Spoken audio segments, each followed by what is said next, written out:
Okay, it's 3 o'clock in the morning. I'm standing in a pitch black nursery. I have not slept since what feels like a previous geological era. And in my hands, I'm holding a hairdryer. It's not even plugged in. I'm just holding it, swaying, like a man who has made peace with something. And I need you to understand, 4 months ago, I would have judged this guy so hard. Because 4 months ago, I had a plan. A really good plan. So, what happened? See, before she arrived, I did the thing. I read the books, all of them. I had color-coded spreadsheets. I knew the words, sleep associations, wake windows, drowsy but awake. I'd say drowsy but awake to my wife like I personally invented it. My whole theory was simple. Babies are tiny machines with 3 settings: eat, sleep, and produce a smell that should be illegal in most countries. Input milk, output nap. How hard could it be? I genuinely believed I had cracked it before she was even born. I had a system, and for about 3 weeks, the system worked. She slept, I slept. I started quietly thinking maybe everyone else was just doing it wrong. But then she hit about 6 weeks. And at exactly 5 p.m. on a perfectly normal Tuesday, my sweet, calm, sleepy little daughter changed. No warning, no reason. Fed, clean, healthy, held. And yet the screaming, not crying, screaming like she'd seen something the rest of us couldn't. Now the parents watching already know what this is. But nobody, and I mean nobody, told me. So I'm going to ask the question I screamed into the void that night. What is this? So I do what every modern, well-read, color-coded parent does at 5:47 p.m. with a screaming infant. I googled baby crying same time every evening normal, and the internet calmly informs me that this has a name. They call it the witching hour. The witching hour. That's the official medicalish term. A stretch every evening where babies just lose it. And here's the part that broke me. Nobody fully knows why. And there is no fix in the books. No spreadsheet column for guaranteed crying 5 to 7 p.m. Therefore, I did the only thing a desperate man can do. I decided I'd simply get her to sleep through it. Easy, right? I'll just put her down. But then I discovered the second thing nobody warned me about. So here's the situation. After about 45 minutes of bouncing, she finally falls asleep in my arms. Total victory. Now all I have to do is the easiest thing in the world. Lay a sleeping baby into her crib. What they don't tell you is that a sleeping baby comes fitted at the factory with a sensor, a back sensor, and the instant that little back touches the mattress, the eyes snap open, wide awake, refreshed, like she just had a spa weekend, and we are back to zero. So I started treating it like a bomb diffuser. I lower her over the course of conservatively 9 minutes. I hold my breath. I do that weird hover where you keep your hands under her for a full minute after she's down. Like a magician proving there's no trick. And one night, it works. She's down. She's asleep. I back away. I don't breathe. I reach for the door and I step on one floorboard in the entire house that makes a sound like a dying whale. And she's up. Of course she's up. And I want to stress, I was a rational adult before all of this. I started planning my movements through my own home like I was escaping a maximum security prison. I memorized the floor, but then exhaustion did something to my brain. Let me describe sleep deprivation to anyone who hasn't lived it. You don't get tired.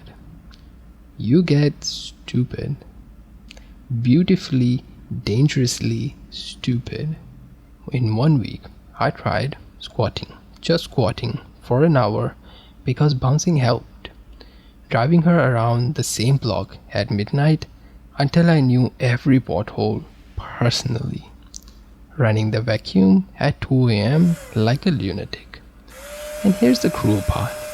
Some of it kind of worked. For like 10 minutes. Which is the worst possible outcome. Because a thing that works for 10 minutes makes you do it for 3 hours. Just in case. I'd become a detective. The case? My own daughter. The mystery? What single thing on earth makes this child go to sleep? And every clue kept pointing at one suspect I'd been ignoring.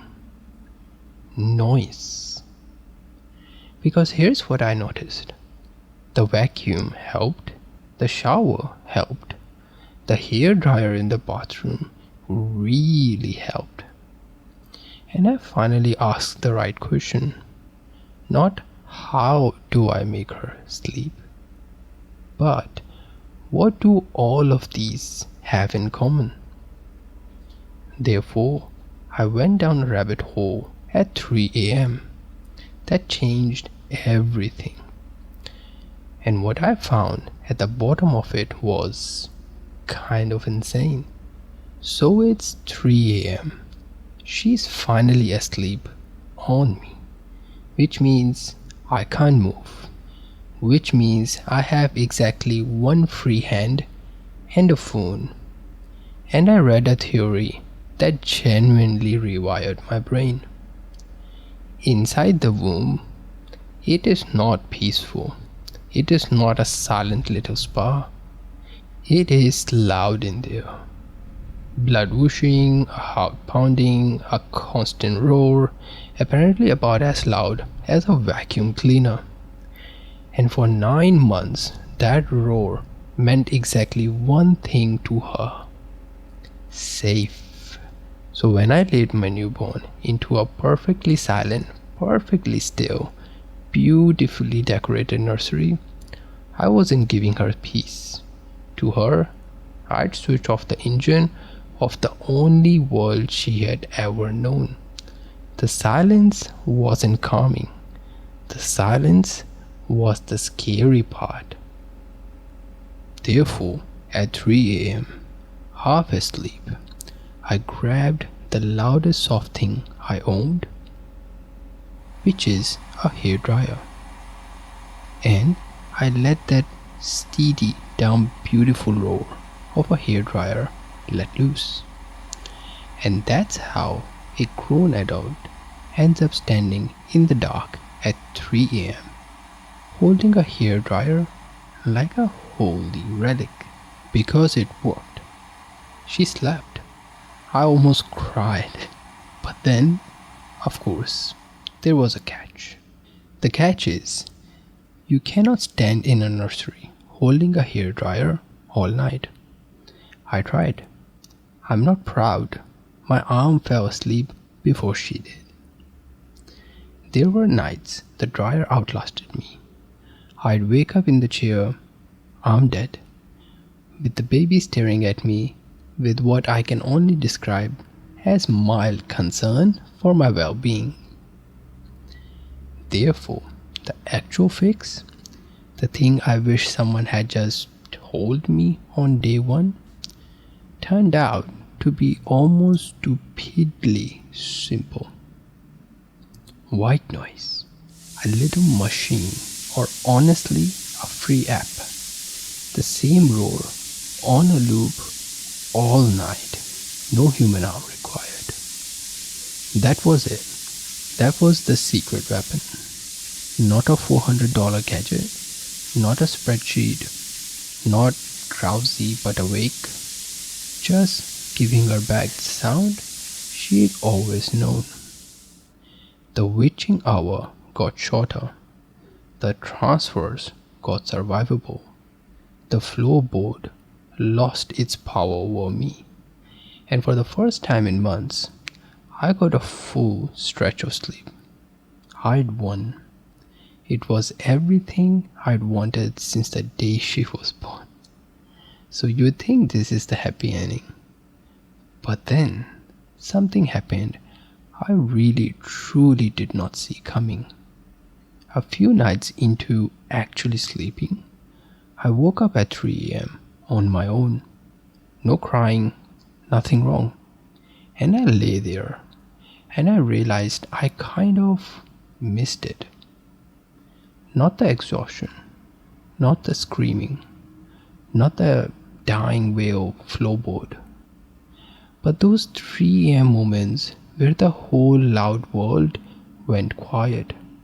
It was just me and her and my wife and the dumb roar of a hairdryer. And the fact that in that entire dark house, I was the only thing she needed to feel safe. Nobody warns you about that part either.